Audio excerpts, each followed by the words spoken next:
원래는 계산이 없었습니다만 여의치 않은 사정으로 사도행전 2장을 중심으로 오순절의 성령 강림 이후에 베드로의 설교 등을 통해서 초대교회가 어떻게 시작되고 있는가, 굉장히 중요한 부분이에요. 사실은 현실적인 무게로 본다면 어쩌면 복음서보다도 훨씬 더 중요한 것이 사도행전 전반부입니다. 물론 더 중요하다라고 하는 말이 모순입니다만, 이 예수님이 이루어 놓으신, 하나님이 이루어 놓으신, 십자가에서 이루어 놓으신 그 구원의 그 놀라운 능력, 그 역사가 실제로 역사 속에서는 어떻게 적용되고 있는가? 지금도 계속 적용되고 있죠. 주의 몸된 교회를 통해서. 그래서 우리가 초대교회로 돌아가자 하는 말을 많이 합니다만, 저는 그 부분에 대해서 비판을 했죠. 돌아가자는 이유가 3,000명, 5,000명 회개하고, 초대교회는 어차피 시작 단계에 불과한 어린아이 수준에 불과합니다. 그래서 하나님께서 특별히 성령 충만과 여러 가지 은사들을 주셨죠. 어린아이들은 혼자 뛰지 못합니다. 그래서 성령께서 이 걸을 수 있는 보조기구를 교회에 주셔서 그거 의지해서라도 막 뛸 수 있도록, 그게 성령의 여러 가지 은사들일 것입니다. 그래서 다리에 힘이 생기고 자라면 이제 그 보조기구를 벗어버리고 성령의 인도하심을 따라 스스로 뛰어야 되죠. 그런데 시간이 지나감에 따라 타락한 교회들의 특징입니다만, 그 보조기구를 계속 강조합니다. 그게 눈에 보이고 실감나니까 그것을 선전해서 교회를 더욱 부흥입니까? 부흥은 말이 안 되는 거고, 비대해지게 만들기 위해서 그렇게 하는 거죠. 그래서 우리는 초대교회로 돌아가자가 아니라 초대교회를 주목해야 됩니다. 초대교회에서 우리가 배울 것이 많죠. 교회의 시작에 그 중요한 그 모든 하나님의 역사들이 그대로 있습니다. 그런데 초대교회가 아직 어리기 때문에 교회를 진행시키면서 그것들을 제대로 받아들이고 소화시키고 하지 못했습니다. 그런 부분들을 이 시대 교회들이, 특히 말씀 맡은 자들이 좀 더 관심을 가지고 주목하고 바로 이해하고 해서 바로 잡아 나가야 되죠. 오늘 제가 41절을 읽은 이유도 41절을 서론으로 해서 42절을 함께 주목하려고 합니다. 어쩌면 신구약 성경 전체에서 교회, 오순절에 성령이 임하시고 예수님의 그 계획대로 교회가 시작된, 그 시작된 교회의 가장 아름다운 모습을 기록한 성경 구절이 바로 42절입니다. 43절로 넘어가면 이제 무너지기 시작하죠. 미리 43절을 한번 보면 사람마다 두려워하는데 성령께서 초대교회에 임하셔서 사도들의 가르침을 받아 서로 교제하고 떡을 떼며 기도에 전혀 힘쓰게 만들면 두려워하면 안 됩니다. 그렇죠? 성령이 이렇게 역사해도 어린아이 같은 신자들은 어쩔 수 없죠. 그래서 예루살렘 안에 있는 한 유대교라고 하는, 물론 로마 제국도 그때는 위협이 좀 되었습니다만 유대교라고 하는 막강한 위협이 그들에게 있습니다.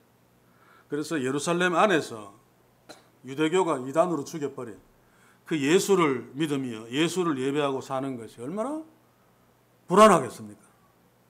그래서 사람마다 두려워하면서 어쩔 줄 몰라 했습니다. 그럼에도 불구하고 성령께서는 사도를 통해서 기사와 표적을 많이 나타내 주셨습니다. 막 두려워하는 데서 벗어날 수 있도록. 너희들이 지금 믿고 섬기는 예수 그리스도, 예수께서 너희들에게 주신 성령, 하나님이야. 그래서 너희들에게 이런 표적과 능력, 이게 진짜 하나님이심을 나타내는 표적들을 보여주심으로 두려움에서 벗어나도록 역사에 주셨죠. 그런데도 이들은 밖을 향해서 두려움을 떨쳐버리지 못하고 안으로 자기들끼리 그냥 숨었습니다. 그러니 어째야 됩니까? 직장도 못 다니고 못하니까 자기 재산을 다 갖고 와서 함께 모아놓고 쓰는 수밖에 없죠. 이런 부분들은 연약한 이제 시작하는 초대교회에 어쩔 수 없는 한계입니다만, 그러나 그럼에도 불구하고 이런 부분들을 놓고 인간의 욕심으로 교인들이 다 재산을 내어놓으면 이거 교회 이거 완전히 땡 잡았다. 그래서 이 부분을 계속 강조해서 교회당 건물을 짓거나 다른 짓들을 하는데 유용하게 악용하죠. 그러나 우리가 정말로 주목해야 될 것은 사실은 42절입니다. 제가 41절을 읽은 이유는 제자의 수가 3천이나 더하더라 라고 하는 이것 가지고도 그 시대에 예루살렘에서 시작된 초대교회는 처음부터 대형교회였다 라고 하는 거짓말을 좀 설명하고 교회는 어떻게 써야 하는가를 주목하기 위해서입니다. 우리가 42절처럼 교회가 설 수 있다면 나머지 부분들은 전혀 문제될 것이 없습니다. 자, 2장 41절을 보시면 뭐라고 되어 있습니까? 그 말을 받는 사람들은 세례를 받으며 이날의 제자의 수가 3천이나 더하더라. 사실은 대단한 숫자입니다. 그 시대의 인구 숫자로 봐도 그렇고, 그러나 한 가지 우리가 놓치지 말아야 될 것이 오순절 시즌 이때가 유대인들 또는 유대교를 선호하는 하나님을 경외하는 자들, 로마 제국 전역에서 흩어져 있는 자들이 다 몰려왔죠. 그래서 당시에 예루살렘 안에서만 수십만, 요세푸스에 의하면 좀 과장입니다만 200만이 넘게 모였다라고 말하기도 합니다. 그렇게 많이 모인 가운데 3천 명이 세례를 받고 제자의 수에 더해졌다는 것은 사실은 그렇게 많은 숫자가 아닙니다. 또 뿐만 아니라 이들은 대부분 다 돌아갔습니다. 나중에. 오리지널 예루살렘에 살고 있는 사람들도 여기에 일부는 포함되었겠습니다만, 그러나 그 뒤에 성경을 쭉 읽어보면 대단히 소수였음을 알 수 있죠. 그런데도 우리는 3,000명, 5,000명, 그러면서 군대에서 진중세례 한 방에 5,000명 세례 주었다. 대단한 것처럼 기독신문에 막 내고 합니다. 저는 그런 기사를 볼 때마다 너무 슬픕니다. 왜냐하면 중요한 본질들을 계속 놓치고 있기 때문에. 쉽게 예를 들면 최근에 제가 관봉권이 뭔 줄 알았습니다만 한국은행에서 5만 원짜리입니까? 그거 태가 나오는 거. 그 관봉권이 묶인 돈은 정부에서 예산을 지출하는 내역이 알려지면 안 되는 특수한 용도로 쓰이는 곳에 그 돈을 준답니다. 그런데 그 묶은 띠지가 하도 신기해서 그걸 막 사진 찍어 놓는 바람에 사건을 푸는 데 한 계기가 됩니다만, 아무리 관봉권이 특별하고 보통 사람은 볼 수 없다 할지라도 그 관봉권은 돈이 아니죠. 그것은 돈이라고 하는 그 중요한 가치가 있는 어떤 재화에 묶은 끈에 불과합니다. 그런데 이 시대 교회들이 관봉권을 묶은 띠지를 확 모아놓고, 봐라 우리 교회는 하나님이 관봉권 띠지 3,000개 주었어 라고 막 자랑을 한다면 얼마나 우스운 꼴이겠습니까? 그렇죠? 한국교회는 이런 짓을 안 한다고 하지만 실제로 그러고 있어요. 이 본문을 보더라도 3,000명에 딱 꽂혀 있습니다. 물론 누가는 3,000명쯤 되었기 때문에 3,000명이라는 정보를 제공해 주었습니다만, 여기서 진짜 중요한 것이 무엇입니까? 3,000명이 중요한 것이 아니라 3,000명이나 세례를 받은 3,000명이 누구냐가 중요합니다. 오늘 성경에 보시면 3,000명이 누굽니까? 세례를 받음에 앞에 내용과 쭉 연결시켜 보면 성령 받은 거듭난 사람들입니다.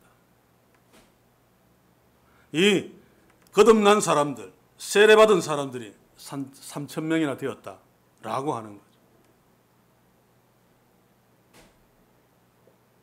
오늘 시대 한국교회를 놓고 뭐 1,200만이다 라고 이야기, 이제는 1,000만도 안 되죠, 그죠? 정확하게 요즘 관심이 없어서 그 숫자가 얼마인지 모르겠습니다만, 그게 중요합니까? 우리 교단에서도 옛날에 1만 교회 운동, 합동 교단이 교회가 1만 개, 그래서 뭐 억지로 막 교인도 없는 교회 막 만들어가지고 2만 교회 이제 달성했습니다. 3만 교회입니다, 이제는. 그런데 교인 수는 확 줄었습니다. 뭐 줄은 것이 본질적인 문제는 아닙니다만, 왜 교회 숫자가 2만이 돼야 되고 3만이 돼야 되고 3천이 돼야 되는 사고방식과 다르지 않죠? 거기에 꼽히는 것과 다 다르지 않죠? 문제는 3만 교회에 모여있는 1,000만 가까이 되는 성도들이라고 하는 자들이 누구냐라고 하는 것입니다. 정말로 오늘 사도행전에서 보고하는 대로 성령 받고 거듭나고 세례 받고 쭉 올라가서 바울의 베드로의 설교에 의하면 38절의 설교에 의하면 세례를 받고 죄사함을 받으라. 그리하면 성령을 선물로 받으리라. 성령을 선물로 받은 거듭난 자들이 2만 교회, 3만 교회 성도들로 있다면 무엇이 문제겠습니까? 그렇게 될 리도 없습니다만. 그런데 사람들은 이상합니다.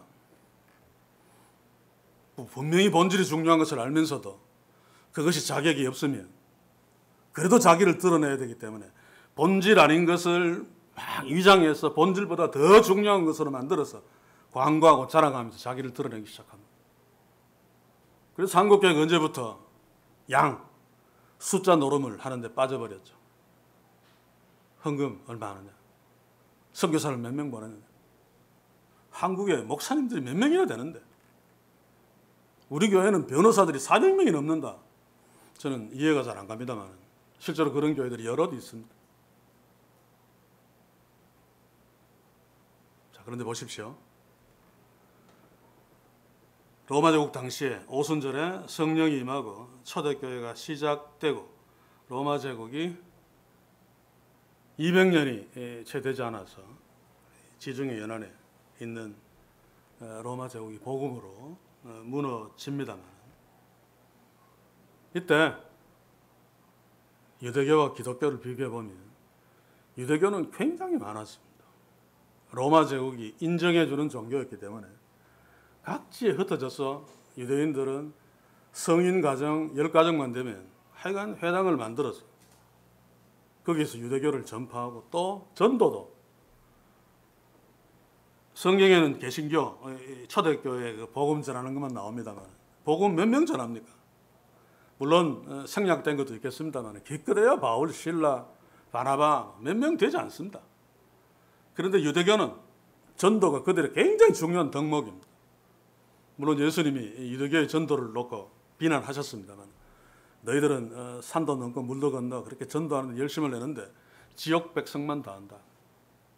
저는 오늘 이 시대 교회들이 이 부분을 주목해야 됩니다. 자칫 열심히 전도하면서 지역 백성만 더 하는 짓을 할 수 있습니다. 자, 그런데 로마 제국 당시에 예수 그리스도를 믿는 그리스도인들의 숫자는 정확하지는 않습니다. 요즘처럼 뭐 정확한 통계를 낼 수 없으니까 로마 제국에 흩어져 있는 사람들 중에 1%가 안 되는 0.8% 내지 0.9% 정도 되지 않았겠는가라고 하는 숫자가 예수 믿는 사람들이었습니다. 그런데 그들은 3,000명이든 30명이든 예수님이 약속하신 성령을 받고 성령의 빛으로 심장이 찔려 우리가 어찌할꼬 가슴을 치면서 변화된 사람들, 하나님의 자녀가 된 사람들입니다. 그래서 설령 3,000명이나 더 하더라가 아니라 30명이나 더 하더라라고 해도 아무런 상관이 없습니다. 문제는 하나님의 진짜 자녀인가 아닌가가 문제죠. 성령 진짜 받았는가 아니면 그냥 씩씩거리면서 이상한 소리 해대면서 성령 충만한 척하는가, 이게 문제입니다. 이 시대 교회들은 어떻습니까? 우리들은 어떻습니까?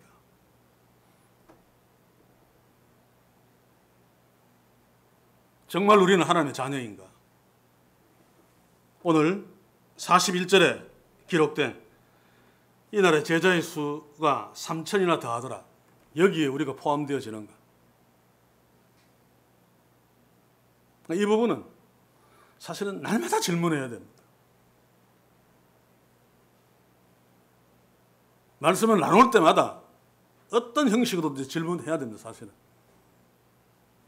그러면 별로 기분이 안 좋고 스트레스만 받기 때문에 이런 부분들은 아예 지적을 안 하는 경향들이 물론 있습니다만,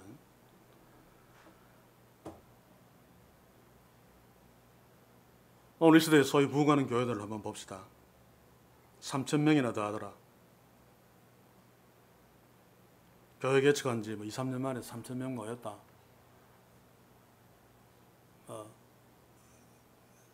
지금도 서울, 경기도로 그런 유명한 교회들이 많죠. 과거에 그런 어떤 타이틀을 가지고 그런 자들이 나와서 강의를 합니다. 교회를 부흥시키려면. 강의의 내용에 공통적으로 들어가 있는 것이 힘들지만은 교회 개척하면 큰 꿈을 품고 교회를 지어라. 그것도 수준보다 훨씬 더 크게 지어라. 무조건 크게 지어라. 빚을 내는 한이 있더라도. 그게 그들이 교회를 소위 부흥시켰다는 가장 첫째 조건입니다. 그리고 분당, 일산, 서울 근교에 수십 년 전에는 그만큼 주차장이 문제가 되지 않았죠, 사실은. 근데 자기들은 앞을 내다보고 교회 못지않게 주차장을 크게 확보했다는 겁니다. 그래서 늘 기도하면서 앞일을, 성령이 인도하는 앞일을 지혜롭게 체크하라.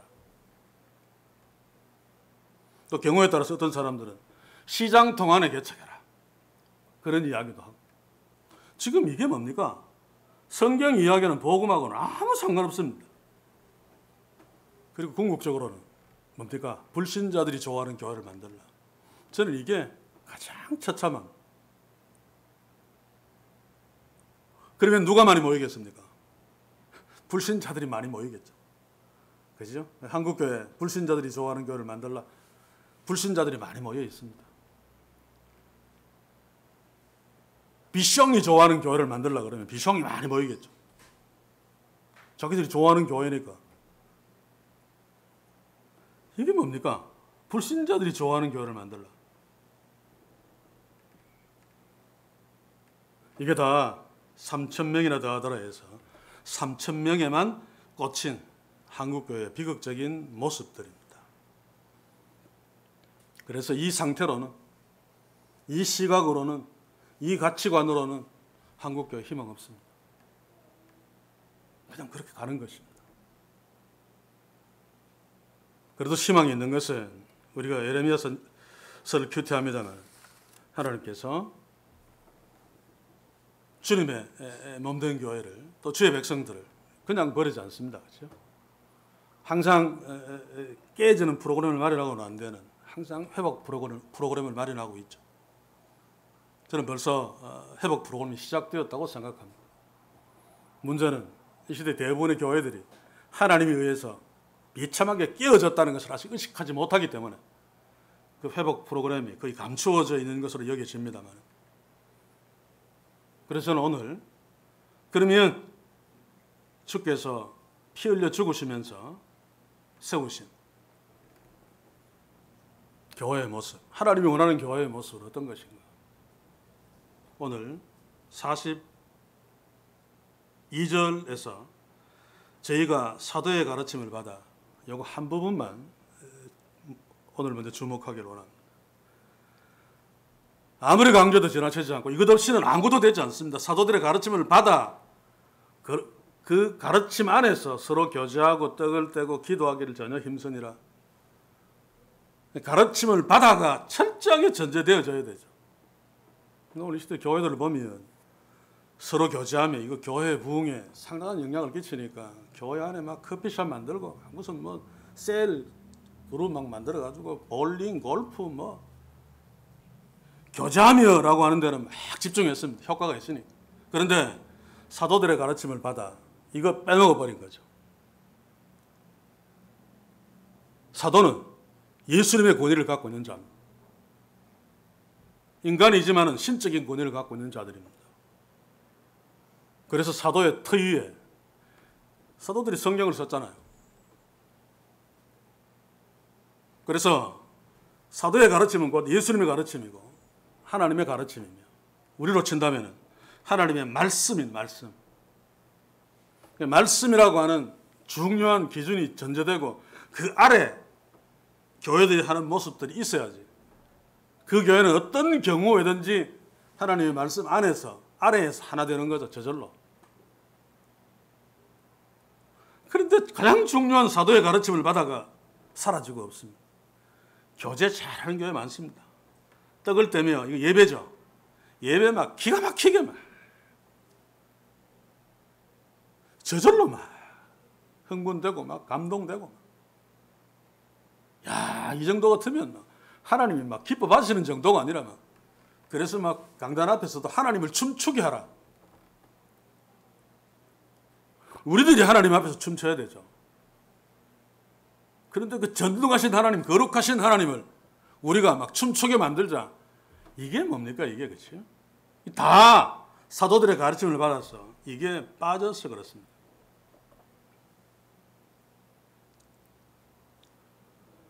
초대교회는 사도들이 가르치는 말씀으로 교회가 시작되고 진행되고 또 함께 서갔습니다.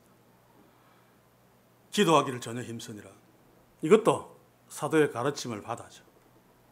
한국교회는 이 사도의 가르침을 받아가 없습니다. 그렇죠? 그래서 기도할 때 최대한 개판 칠수록 성령 충만하고 그렇습니다.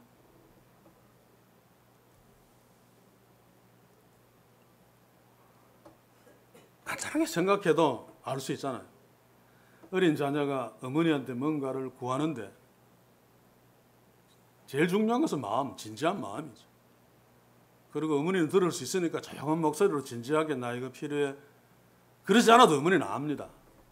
특히 우리 아버지 되신 하나님. 근데 지금 한국교회가 뭐 금요기도회나 뭐 철야기도회 기도하는 것처럼 자녀가 엄마한테 아예 초장부터 막 발광을 하면서 막 달라고 막 이게 말이 됩니까? 왜 그럽니까? 믿지 못하기 때문에. 한국교회에서 기도 막 뜨겁게 하고 열심히 한다는 모습을 좀 많이 관찰하면 정말로 하나님 못 믿고 있다. 하나님이 없습니다. 아예 못 믿는 게 아니라. 그래서 오늘 42절에 사도들의 가르침을 받아 서로 교제하며 떡을 떼며 예배하며 기도하기를 전혀 힘쓰니라. 하나님의 말씀대로 교제하고 떡을 떼고 기도할 때 그것이 의미가 있기 때문에 그렇습니다. 그래서 우리는 가장 먼저 주의 말씀을 펴야 되죠. 그렇지 않으면 하나님이 기뻐하시는 뜻이 무엇인지 알 수 없기 때문에 기도 하나도 제대로 할 수 없습니다. 오늘 시대 서점에 가보면 기도하는 방법, 뭐 기도에 응답받는 방법, 뭐 누구누구는 평생 동안 8만 번 응답받았다. 그걸 뭐 하루로 계산하니까 하루에 뭐 300번 조지 뮬런지 그게 중요합니까?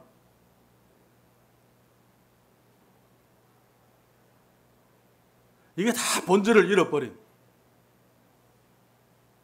껍데기에 치중하는 거죠. 본질이 없으니까.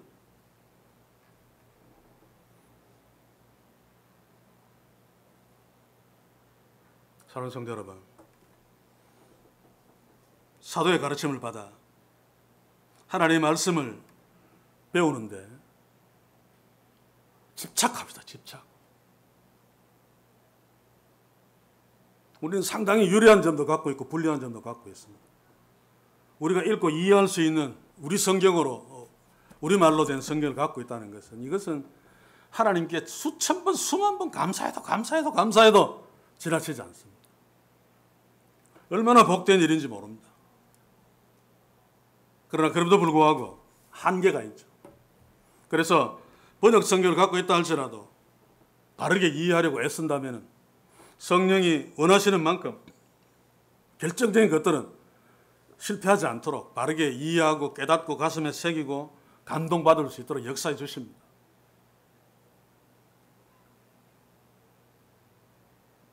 그게 가장 기본적인 것이 매일의 말씀 묵상이겠죠.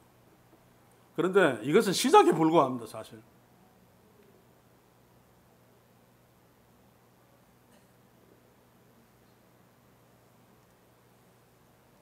마태복음 28장 19절에서 20절을 한번 읽겠습니다. 그러므로 너희는 가서 모든 족속으로 제자를 삼아 아버지와 아들과 성령의 이름으로 세례를 주고 내가 너희에게 분부한 모든 것을 가르쳐 지키게 하라. 예수님이 명령한 거죠. 우리는 제자를 삼아야 가장 중점을 둡니다. 그렇죠? 중점 둬야 됩니다. 하나님이 예수님이 명령한 거니까. 그런데 제자를 삼는 목적이 무엇입니까? 예수께서 말씀하신 모든 것을 가르쳐 지키게 하라. 하나님의 말씀이 빠져버리면 대한민국에 1000만이 넘는 그리스도인이 있고 주님의 제자가 있다 할지라도 그거 없느니만 못합니다. 그렇죠?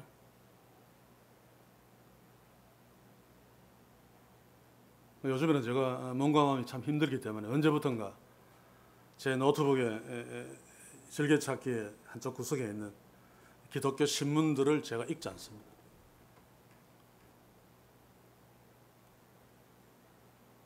시간이 지나갈수록 더 개판이니까. 대부분 목사 장로들의 이야기고 대부분 유명한 종교인들의 이야기입니다. 그러면 일반 성도는 이야기할 것이 무엇이 있겠습니까? 오늘 시대 큰 교회 장로들의 덕목이 뭔 줄 아십니까? 사기치든 뭐하든 열심히 돈 벌고 그것 때문에 감옥 가면 안 되고 그럼 교회 체면이 말이 안 되니까 헌금 많이 하면 훌륭한 장로입니다.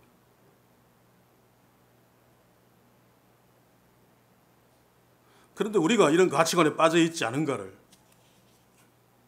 저는 때로 깜짝깜짝 놀랄 때가 언젠가 하면 큐티하면서 하다가 그것을 제가 비판하는데도 저 밑에서 아이고 부러워 하는 막 비명의 목소리가 제 속에서 들리더란 말입니다.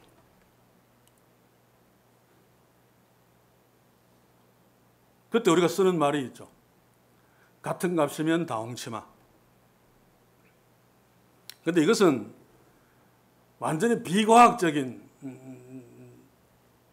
속담입니다. 그렇죠? 이 다홍빛 색이 그렇게 좋은 것이라면 같은 값에 다홍치마를 구할 수 없습니다.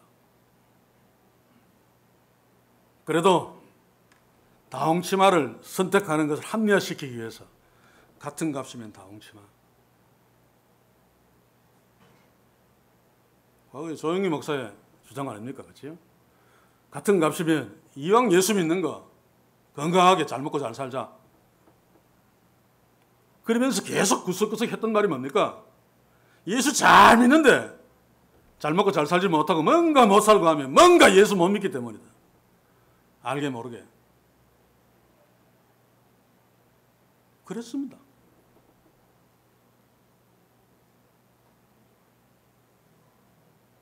그리고 감사를 강조하니까 못 사는 사람일수록 자격지심, 열등감. 그래서 나는 잘 믿는데 뭔가 못 믿기 때문에 못 산다. 내가 감사가 부족해서 그런가? 무리해서 막 감사하죠.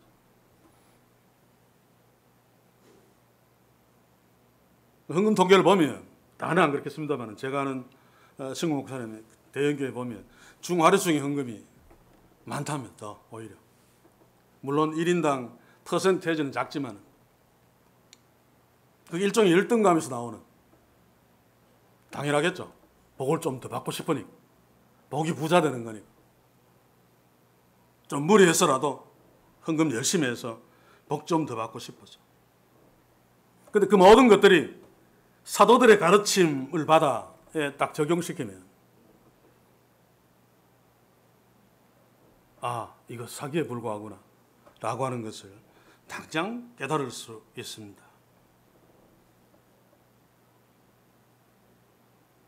사랑하는 성도 여러분, 우리 교회 공동체는 사도의 가르침을 받아 말씀 아래서 서로 교제하고, 이제 9월 달에 교제 프로그램 우리에게 있습니다만, 또 떡을 떼며 예배도 철저하게 말씀대로 예배하는, 물론 우리가 인간이니까 말씀에 따라 그런 어떤 예배 형식이나 모습, 마음이 있을 수 있습니다. 그러나 그것을 최대한 말씀 앞에서 말씀대로 예배하려고 애쓰는 모습, 이게 성령 충만한 교회의 본질적인 모습입니다. 그리고 더 나아가서 기도를 전혀 힘쓰니라. 하나님의 말씀 아래서 기도도 힘쓰는 이런 교회로 섭시다. 그러면 성령께서 이 어두운 세상, 이 썩어 빠진 세상 가운데서도 우리를 빛으로 소금으로 사용하셔서 하나님의 놀라운 일을 이루어 가실 것입니다. 3,000명이 문제가 아니라 그가 누구인가가 문제입니다. 우리의 작은 숫자가 문제가 아니라 작은 숫자로 구성된 우리 교회, 그 숫자 한 사람 한 사람이 누구인가가 문제입니다. 우리는 하나님의 자녀인 것을 믿습니다. 그리고 하나님의 말씀이 가장 중요한 우리에게 주어진 축복이며, 그 하나님의 말씀이 곧 우리의 삶에, 우리의 복된 삶에 답이라고 하는 사실을 기억하면서 열심히 주의 말씀에 주목합시다. 이런 말을 할 때 저는 굉장히 힘이 듭니다. 애처롭고. 왜냐하면 본성적으로 말씀을 주목하는 것이 우리에게 맞지 않습니다. 저에게도 맞지 않습니다. 그런데도 해야 되죠.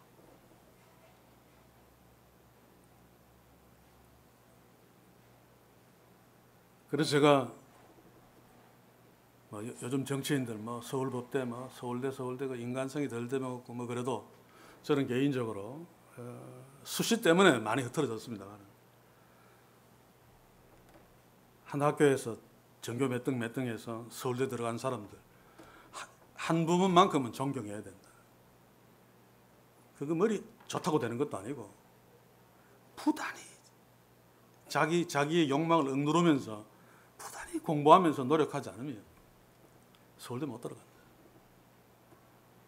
그 부분에서 존경해 주어야 된다. 단지 더 중요한 것은 3,000명이 문제가 아니라 그 사람의 인격이 어떤가. 이게 문제가 되는 거죠. 오늘 이 시대에 사회를 지배하는 전문가들, 특별히 사자 달린 사람들,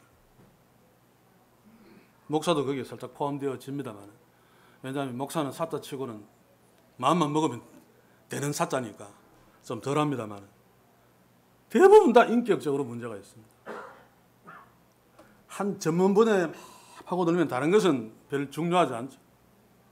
우선은. 그래서 사람과 사람과의 관계 속에서 인격, 이게 안 되니까 무슨 수치로는 확인이 안 되지만은 사이코패스나 소시오패스들이 실제로 되게 많은데 상당수가 다 사자 달리는데 상당히 많다는 것이. 그래서 제가 사람들을 접해보면 참 실망하는 어떤 인격들 중에 사자가 참 많습니다. 저는 제일 많이 만나는 사람들이 그래도 목사고 의사고 그리고 변호사, 검사는 별로 만날 일이 없습니다. 그건 우리에게도 다르지 않습니다. 인간이 변하려면 물론 성령이 우리 속에 오셔야 됩니다만 그 진리의 영을 통해서 하나님의 말씀을 주목해야 됩니다. 그런 그 하나님의 말씀 안에서 떡을 떼며 사람이 변하고, 서로 교제하며 사람이 변하고, 전혀 기도에 힘쓰며 사람이 변하고, 궁극적으로는 세상이 감당할 수 없는 사람이 되는 거죠. 저와 여러분들, 이런 자로 서서 마지막 시대를 삽시다. 우리의 욕심에 따라 뭔가 이루려고 하는 그런 부분들은 하나님의 뜻에 맡기고 우리의 자녀 세대, 그 다음 세대로 간다 할지라도 이 바른 신앙의 비전, 이 바른 신앙의 꿈이 흐트러지거나 오염되지 아니하고 계속 물려질 수 있도록 주님 오시는 그날에 주님이 잘했다 칭찬받는,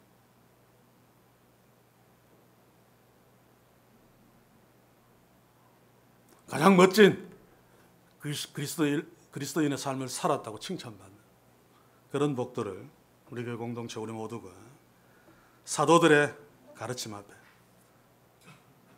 사도들의 가르침 앞에 서서 하나님의 말씀 앞에서 사도들의 가르침을 철저하게 받아서 나머지 모든 것들을 설계하고 이루어내고 나아가는 그런 진짜 성공의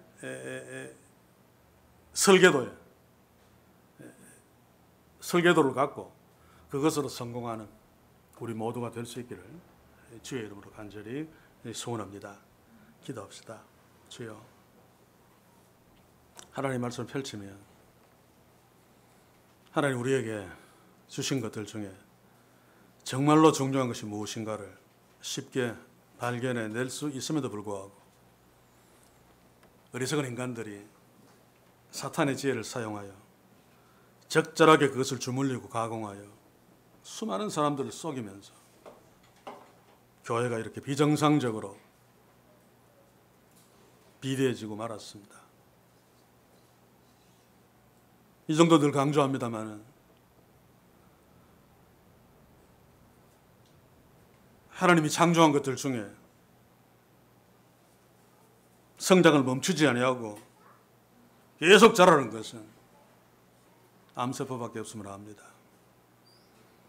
결국 숙주도 죽이고 자기도 죽을 수밖에 없는, 주여, 이 땅의 교회들이 우리가 이렇게 끝없이 세포 분열하는 이런 것들을 놓고 부흥이라고 말하지 않게 하시고 축복이라고 말하지 않게 하시고 오히려 하나님의 말씀 앞에 서서 우리의 욕심들을 돌아보며 서로 경계하며 주의 말씀에 따라 교제하고 떡을 떼며 하나님을 향해 전혀 기도에 힘쓰는 이 교회 공동체로 축복해 주시옵소서.